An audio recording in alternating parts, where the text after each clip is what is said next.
So I have my stuff here ready. Let me just run you through so you can know what I was talking about for what we need for our tie and dye shirts. So we need paint, which is our main thing. So this paint is called, I don't know if that's Sahara paint. So my paint is spray paint. It's not liquid paint. So remember I said you can either use liquid paint or you can go with spray paint. So I chose to go with spray paint because I feel it's easier and it's less messy as compared to liquid paint.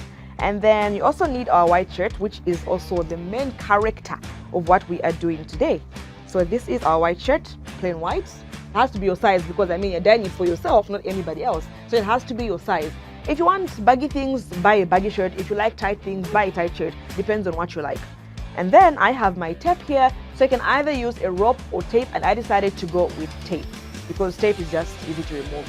Sometimes a rope, but then I think tape is better. And then I have a mask right here. Reason being, this is spray paint, and remember the thing of diffusion and whatnot. The scientific people, I'm sure you know what I'm talking about. Yeah. So yeah, because I don't want to have a flu, I don't want to get sick, so I need my mask to cover my nose. So whether I'm using spray paint or liquid paint, just make sure you have a mask just to be safe. Remember, safety is key. And I also have my goggles. So these are my favorite shades. I'm using this to protect my eyes as well because you know anything can happen. You're spraying and then the paint can just bounce from the surface and onto your face. So just be safe every time. So you need your goggles and you also need your mask just to be safe. So yeah, let's begin.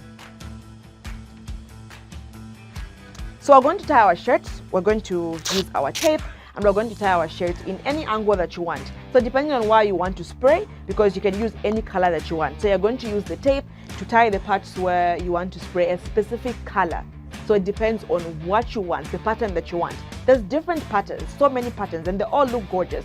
It just depends on how you make it and the sequence that you have. So I'm tying my shirt in the, and when you're done tying your shirt, it turns out like this. Looks weird, right? Yeah. So I'm done tying my shirt, and now I'm just going to spray my paint.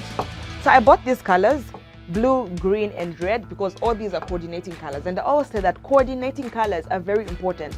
Don't just spray things anyhow. Don't just use things anyhow. Make sure your colors are coordinating. So I have a clean surface here. As you can see, there's paper everywhere because I don't want to make my table dirty. So I've put paper everywhere just to make sure my surface is left clean when I'm done. Okay, put it right there. Spray another surface.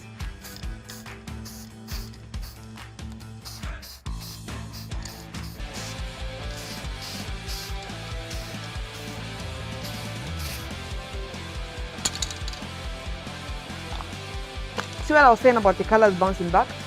Look at how the bottle is. If you're not careful, you might end up dyeing even what you're wearing.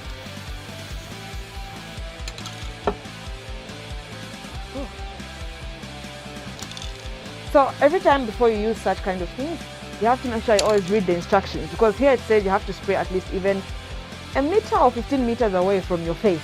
So you shouldn't spray it like that. No, you have to be very far from it so you don't end up dyeing your face or anything like that. We don't want green human beings on it.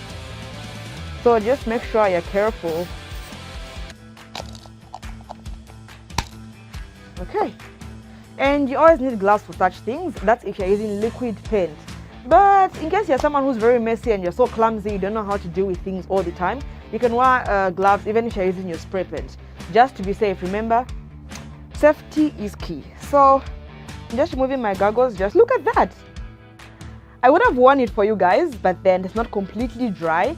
So I have to wait for it to dry some more. And then the next time I wear it, I'm going to show it off.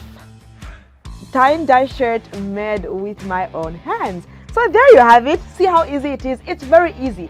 Ropes are easy to find there everywhere. If you don't have a rope, you can use tape. If you don't have tape, just use another piece of cloth. Tie your shirt up, buy different kinds of spray. The colors are not limited. Any color of your choice. If you want, you can buy black, you can buy orange, purple, pink, any colors. As long as you mix them the right way and as long as you're mixing them in a clean way, they're going to turn out perfect. So there you have it, your very own tie and dye shirt.